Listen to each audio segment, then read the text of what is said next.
Welcome back to zone one. இன்னைக்கு லஞ்சுக்கு என்ன ரெசிபி ரெடி பண்ண போகிறோம் அப்படின்னு சொல்லிட்டு பார்த்தீங்கன்னா, அவரைக்காய் போட்டு பிண்டி பிரியம், அதுக்கப்புறம் ஒரு மிளகு போட்டு ரசம், மஞ்சள் பூசணிக்காய் பொரியல். இதுதான் இன்றைக்கி சிம்பிளான லஞ்ச் தான்.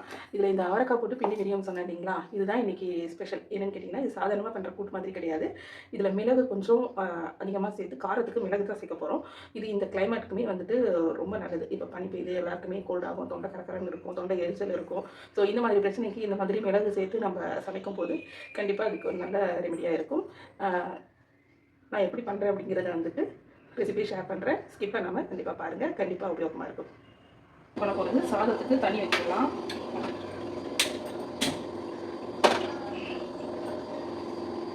அரிசி எடுத்து கழுவி ஊற போட்டாச்சு. ரசத்துக்கு பருப்பு தண்ணி எடுத்துட்டு அதில் புளி கொஞ்சம் சேர்த்து வச்சுருக்கேன். இப்போ இது கூட தேவையானதெல்லாம் ஆட் பண்ணிக்கலாம். கொஞ்சமாக மஞ்சள் தூள், இந்த ரசத்துக்கு தேவையான உப்பு, கொஞ்சமாக பெருங்காய பொடி, இதெல்லாம் சேர்த்தாச்சு. இப்போ இதை வந்து ஸ்டவ்வில் வச்சுக்கணும். ஒரு கொதி வரட்டும். இப்போ இன்னொரு ஸ்டவ்வில் ஒரு கடாயை வச்சுட்டு இந்த ரசத்துக்கு தேவையான தாளிப்பு இதில் ஒரு ஸ்பூன் எண்ணெய் விட்டுக்கலாம்.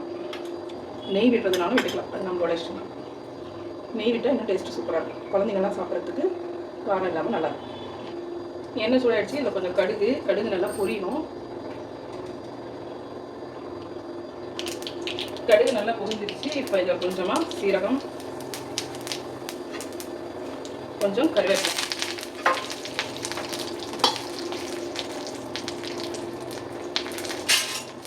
இப்போ இதை அப்படியே எடுத்து ரசத்தில் ஊற்றணும்.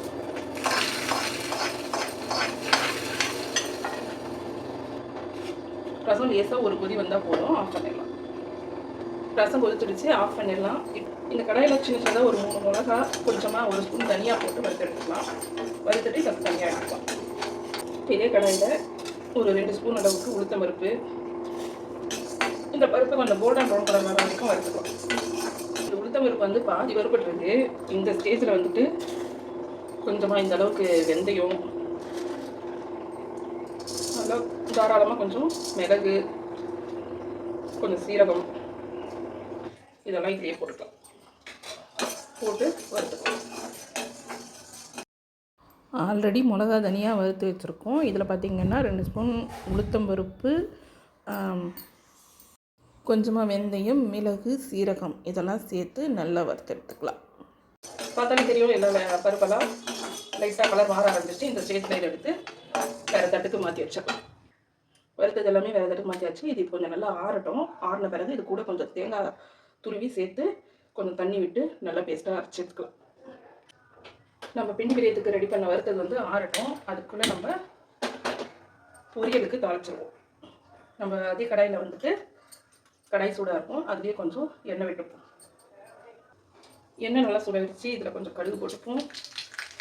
கடுகு நல்லா பொரிஞ்சு முடிச்சதுக்கப்புறமா இதில் கொஞ்சம் சீரகம் போட்டுக்கலாம்.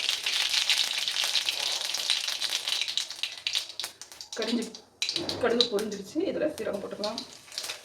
உளுத்தம் பருப்பு, கடலைப்பருப்பு,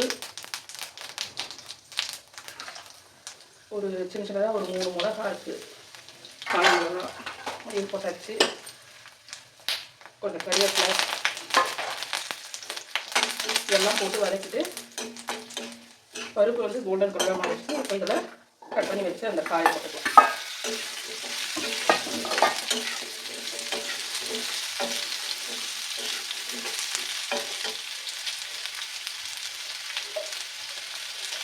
கொஞ்சமாக மஞ்சள் தூள்,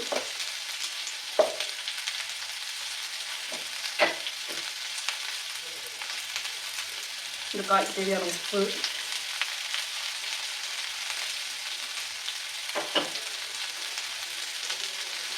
இதை போட்டு ஒரு திருப்பி விட்டுட்டு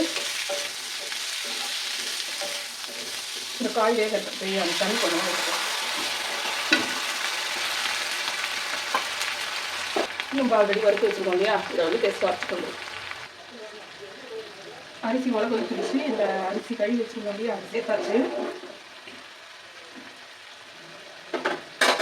எங்களுக்கு காயுமே வந்துட்டு நல்லா வெந்துட்டு இருக்கும்னு நினைக்கிறேன். பார்க்கலாம். ஓகே, காயுமே வெந்துடுச்சு நல்லா. இப்போ இதில் தேங்காய் கொஞ்சம் துருவி வச்சுருக்கேன். அந்த தேங்காவை கொஞ்சமாக சேர்த்துக்கலாம். டேஸ்ட் நல்லாயிருக்கும். கொஞ்சமாக ஒரு ஸ்பூன் அளவுக்கு வெல்லம் சேர்த்துக்கலாம். அவ்வளோதான், இந்த பொரியல்னால முடிஞ்சிருச்சு. இது ரசத்துக்கெல்லாம் தொட்டு சாப்பிடும்போது சூப்பராக இருக்கும் டேஸ்ட்டு. இந்த இனிப்பு காரம் எல்லாமே சேர்ந்து அதுக்கு ஒரு மாதிரி வேறு லெவலில் இருக்கும் டேஸ்ட்டு. ட்ரை பண்ணி பாருங்கள் கண்டிப்பாக. இப்போ இதே கடாயில் வந்துட்டு நம்ம அவரைக்காய் கட் பண்ணி வச்சுருக்கோம் இல்லையா, அதை போட்டு கொஞ்சமாக தண்ணி விட்டு ஒரு வேக வச்சு எடுத்துக்கலாம்.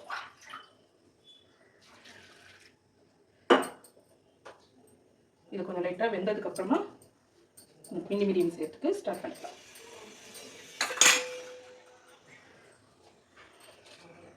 இது கூட கொஞ்சமாக மஞ்சத்தூள் மட்டும் போட்டு.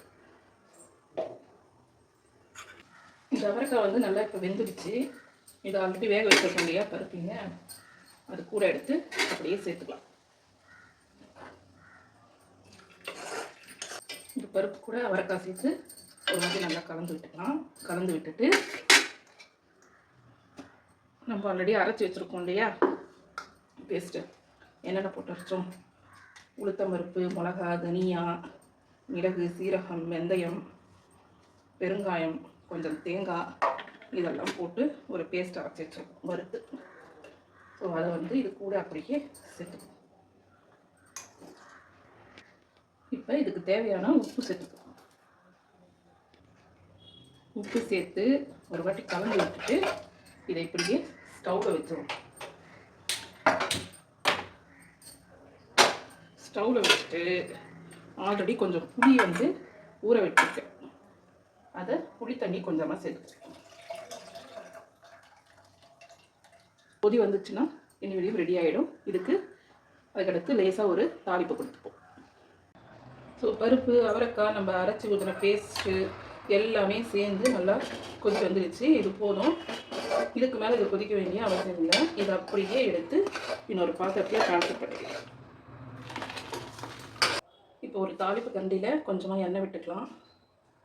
எண்ணெய் சூடாயிடுச்சு. இதில் கொஞ்சமாக கடுகு போட்டுக்கலாம். கடுகு நல்லா பொரியட்டும். கடுகு நல்லா பொரிஞ்சிடுச்சு. இதில் கொஞ்சமாக சீரகம், கொஞ்சமாக கருவேப்பிலை இதை போட்டு அப்படியே இது மேலே ஊற்றுடும்.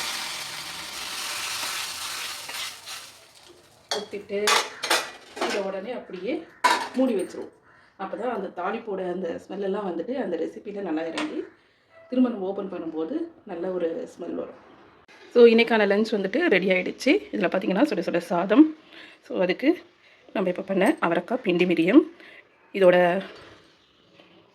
பருப்பு தண்ணி எடுத்து ரசம், அதுக்கப்புறம் மஞ்சள் பூசணிக்காய் பொரியல்.